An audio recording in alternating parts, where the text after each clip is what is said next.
رحیم بھی ہے، اللہ رحمان بھی ہے. یہ سب اللہ رب العالمین کی تصویر ساری دنیا کے ساری مخلوق بیان کرتی ہے، لیکن حضرت انسان اللہ رب العالمین کی تصویر بیان کرنے سے قاصر ہے. اللہ رب العالمین کی وحدانیت کو سمجھنے کے لیے آپ دنیا کی کائنات کی ساری چیزوں کو چھوڑ کر اپنے جسم اور اپنے وجود کے اوپر غور کریں کہ اللہ رب العالمین نے ہماری آنکھ سر کے اوپر لگائی. اگر اس آنکھ کو پیر پہ لگا دیا جاتا تو پھر یہ آنکھ صحیح سالم نہیں رہ سکتی تھی. لیکن سب سے بلند مقام پر اللہ رب العالمین نے آنکھ کو پیدا کیا، کان کو ہمارے دائیں بائیں لگایا تاکہ سماعت ہو. اللہ رب العالمین سورہ یونس میں بیان فرماتا ہے کہ اے نبی صلی اللہ علیہ وسلم آپ ان سے پوچھئے کہ تمہیں آسمان و زمین میں روزیاں دینے والا کون ہے؟ تمہاری آنکھوں کا اور کانوں کا مالک کون ہے؟ وہ کون ہے جو زندہ کو مردے سے پیدا کرتا ہے اور مردہ کو زندے سے پیدا کرتا ہے؟ سیقولون اللہ، تو یہ کہیں گے اللہ، یہ کہیں گے اللہ. لیکن اس کے باوجود بھی یہ اللہ کی الوہیت کا اقرار کیوں نہیں کرتے؟ مختلف یعنی معبودان باطلہ کے سامنے یہ اپنے جبین نیاز کو ہم کیوں کرتے ہیں اور کیوں جھکاتے ہیں؟ اپنے سر کو غیروں کے سامنے اور معبودان باطلہ کے سامنے کیوں جھکاتے ہیں؟ اللہ کے علاوہ جس کے سامنے بھی اپنا سر جھکایا جائے یا جس کے سامنے بھی اپنی فریاد رکھی جائے اور جس کے سامنے بھی یہ کہا جائے کہ تو میری مدد کر، چاہے میں نام لینا مناسب نہیں سمجھتا اور آپ اشاروں میں ہی سمجھنا تو زیادہ بہتر ہے، اس لیے کہ آپ کے اس ماحول میں پہلی بار میں آپ کے درمیان آیا ہوں. پہلے میں آپ کے ماحول کو سمجھوں گا، دوبارہ انشاءاللہ پھر کبھی موقع ملا تو بتایا جائے گا.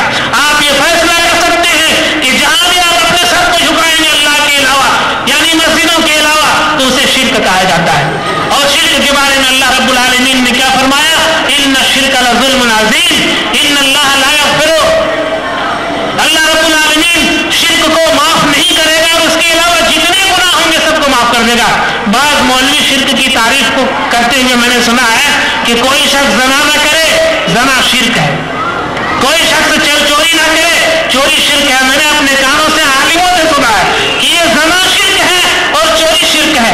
کیا مطلب؟ میرا بھائی بھی زنا کرتا ہے اور چوری کرتا ہے، میں اس کی شرکت کر رہا ہوں. نہیں بھائی، شرک کے معنی ہوتا ہے اللہ کی الوہیت اور عبادت میں غیر کو شریک کرنا، شریک ٹھہرانا، یعنی عبادت کے لائق صرف اللہ ہے، اس کے علاوہ کوئی بھی ذات عبادت کے لائق نہیں. جہاں بھی اپنی پریشانی کو جھکاؤ گے وہ شرک ہے اور شرک کو اللہ رب العالمین معاف نہیں کرے گا. نماز پڑھو، روزہ رکھو، زکات دو، حج کرو، سب کچھ کر لو، ساتھ ہی شرک کرو، اللہ کی الوہیت میں شریک کرو تو اللہ معاف نہیں کرے گا. اسلام کو سمجھنے کے لیے محمد عربی جناب رسول اللہ صلی اللہ علیہ وسلم کے صحابہ کو سمجھو، آپ کو اسلام کی سمجھ آئے گی.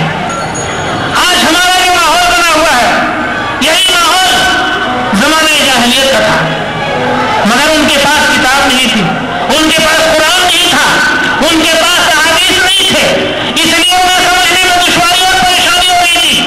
ہمارے پاس آج کتاب اللہ بھی موجود ہے، ہمارے پاس آج احادیث رسول اللہ بھی موجود ہے، اور پھر سب کے اردو ترجمے بھی اور ہندی اور بنگلہ ترجمے بھی موجود ہیں. پھر ہمیں دین کو سمجھنے میں کیا دشواری ہو رہی ہے؟ زمانے جاہلیت میں مختلف خداؤں کو لوگ مانتے تھے، عبادت کرتے تھے، اور ان کے یہاں یہ دوستوں کا غریب و امیر میں امتیاز تھا. قوم کا اور قبیلے کا جو سردار ہوا کرتا تھا، قبیلے کے سردار کے لیے مخصوص بت ہوا کرتے تھے اور خدا ہوا کرتے تھے. ان کے یہاں بڑے بڑے بت تھے، لات و عزا اور منات، یہ بڑے بڑے بت تھے. اللہ کے آخری نبی جناب محمد رسول اللہ صلی اللہ علیہ وسلم ابھی مکہ میں تشریف فرما ہے. آپ صلی اللہ علیہ وسلم نے مناسب سمجھا کہ مدینے کی زمین کو ہموار کیا جائے اور دعوت و تبلیغ کے کام کے لیے اپنے ساتھی حضرت مصعب بن عمیر رضی اللہ تعالیٰ عنہ کو مدینے کی طرف روانہ کر دیا. حضرت مصعب بن عمیر رضی اللہ تعالیٰ عنہ مدینے میں تشریف لے گئے اور حضرت مصعب بن عمیر رضی اللہ تعالیٰ عنہ نے اللہ کی وحدانیت اور محمد رسول اللہ کی رسالت کی دعوت لوگوں کو دینا شروع کر دیا. مدینے میں فضا ہموار ہونا شروع ہو گئی اور ایک شخص یا ایک صحابی، ابھی وہ ایمان نہیں لائے تھے، اس لیے ایک شخص کہتے ہیں حضرت عمرو بن جموح، اور ان تینوں کا ایک دوست جن کا نام تھا حضرت معاذ بن جبل انصاری رضی اللہ تعالیٰ تعالیٰ عنہ معاذ بن جبل انصاری یہ وہ صحابی ہے جو قیامت کے دن سارے علماء کے سردار ہوں گے. حضرت معاذ بن جبل اور حضرت عمرو بن جموح کے یہ تینوں لڑکے حضرت مصعب بن عمیر رضی اللہ تعالیٰ عنہ کی دعوت تبلیغ پر ایمان لے آئے اور ان کے بعد عمرو بن جموح جو کہ اپنے قبیلے کا رئیس و سردار تھا انہوں نے اپنے لیے ایک بڑا بت کا انتخاب کر رکھا تھا اور اس بت کو نہایت ہی قیمتی لکڑیوں سے مرصع کر کے اس کی پرستش اور پوجا کرتا تھا اور اس بت کا نام تھا منات کی پرستش میں لگا رہنے والا عمرو بن جموح جن کے تینوں بیٹوں نے بھی ایمان لے آیا اور ان کی بیوی ہند نے بھی ایمان لے آیا. لیکن بیٹوں کو بھی یہ فکر لاحق ہوا کرتی تھی اور بیوی کو زیادہ فکر لاحق تھی کہ کسی طرح سے ہمارے میاں بھی ایمان لے آئے. اہل یثرب میں سے اکثر لوگ اللہ کے رسول صلی اللہ علیہ وسلم کے دین پر اور حضرت مصعب بن عمیر رضی اللہ تعالیٰ عنہ کی دعوت پر لبیک کہہ کر ایمان کی دولت سے مالا مال ہو چکے ہیں. کہیں میرا شوہر کا یہ حال نہ ہو کہ وہ کفر کی حالت میں ہی مرے. ان کی بیوی ہندا کو یہ فکر لاحق تھی. دوسری طرف عمرو بن جموح کو یہ فکر لاحق تھی کہ مصعب بن عمیر کی باتوں میں آ کر میرے بیٹے کہیں بہک نہ جائے. آج امت مسلمہ کے اکثر لوگوں میں یہی بات ہوا کرتی ہے کہ جہاں توحید اور رسالت کی باتیں بتائی جاتی ہیں ان مجلسوں میں جانے سے اکثر لوگ اپنے بیٹوں کو روکتے ہیں کہ کہیں ہمارے بیٹے بہک نہ جائیں. عمرو بن جموح کو بھی یہی فکر تھی کہ میرے بیٹے بہک نہ جائیں. ہند سے کہا حضرت ہند رضی اللہ تعالیٰ عنہ یعنی عمرو بن جموح رضی اللہ تعالیٰ عنہ نے اپنی بیوی سے کہا کہ ہند سنو تیرے بیٹے کہیں مصعب بن عمیر کے بات میں آ کر لگ کر اور آبا و اجداد کے دین سے گمراہ نہ ہو جائیں. کہا ان کا خیال کرنا.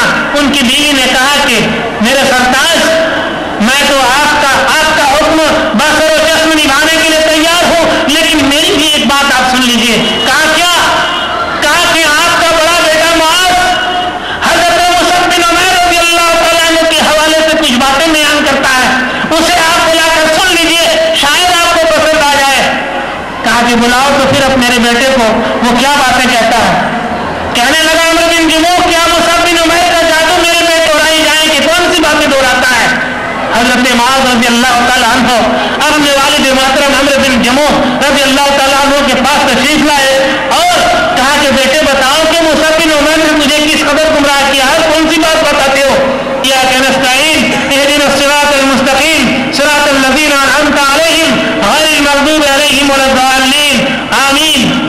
سورہ فاتحہ پوری پڑھ کر جب سنا دی ان کے بیٹے نے جس سورہ فاتحہ کو امت مسلمہ میں سے کوئی بھی شخص ایسا نہیں ہوگا جو اپنی نماز میں پانچوں وقت نہ پڑھتا ہوگا لیکن سورہ فاتحہ کے اوپر بھی کسی کا ایمان نہیں. سورہ فاتحہ میں اللہ رب العالمین نے اپنی وحدانیت کی دعوت دی ہے اور صراط مستقیم کی دعوت دی ہے لیکن اس کی پرواہ کسی کو نہیں. سورہ فاتحہ سارے لوگ پڑھتے ہیں. سورہ فاتحہ کی تلاوت جب عمرو بن جموح کے سامنے ان کے بیٹے نے کی عمرو بن جموح جو منات کا پرستار تھا اور پجاری تھا کہنے لگا کہ میرے بیٹے مصعب بن عمیر کے کلام کیا اسی طرح ہوا کرتے ہیں. کہا میرے ابا جان اس سے بھی اونچے کلام ہوا کرتے ہیں. کہا اس سے بھی بہتر کلام ہوا کرتے ہیں. کہا اس سے بھی بہتر کلام ہوا کرتے ہیں. کہا ہاں اس سے بھی اور اچھے کلام ہوا کرتے ہیں. آپ بھی چلیے ان کی مجلس میں سن لیجیے. سارا یثرب اور سارا مدینہ مسلمان ہونے والا ہے اور آپ اگر کفر کی حالت میں مر گئے تو ہم لوگ کو کہ ہاں آپ کے بارے میں کیا جواب دیں گے. عمرو بن جموح رضی اللہ تعالیٰ عنہ نے کہا بیٹا میں ایسے نہیں ماننے کو تیار. تم کہو گے کہ میرے ابا مان لیجئے اور منات کی پرستش چھوڑ دیجئے میں مان لوں گا. میں ایسے ماننے کے لیے نہیں. میں اپنے خدا سے اور اپنے معبود منات سے پہلے مشورہ کروں گا. پھر اس کے بعد کہوں گا کہ مصعب بن عمیر کی دعوت کی مجلس میں جاؤں گا یا نہیں جاؤں گا. عمرو بن جموح کا یہ دستور تھا کہ منات کے پیچھے ایک بڑھیا کو کھڑا کر دیتا تھا اور اس سے جا کر اپنی فریادیں رکھتا تھا اپنی درخواست رکھتا تھا. پھر وہ بڑھیا اس کا جواب دیا کرتی تھی. یہ سوچتا تھا کہ میرے خدا نے القا کیا اس کے دل میں جسے وہ دہراتا ہے یہ جواب دیتا ہے. آج بھی اپنے معبود یعنی منات کو لکڑی کے اس مجسمے کو نہلایا دھلایا اور عطر میں معطر کرنے کے بعد بڑھیا کو پیچھے کھڑا کر دیا اور جا کے کہنے لگا کہ میرے خدا مصعب بن عمیر